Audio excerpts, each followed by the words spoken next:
Hey guys, if you built an app and want to publish it in the App Store, here's a super simple guide. First, make sure you have an Apple developer account. That's required.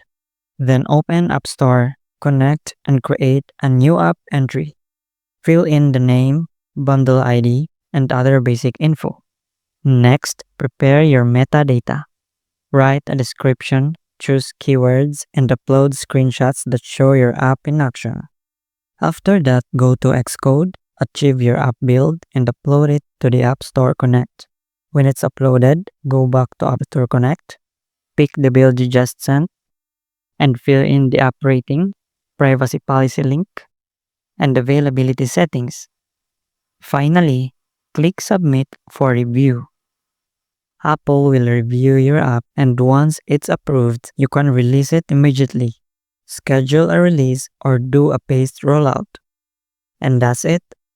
With these steps, you can get your Lovable app live on the App Store.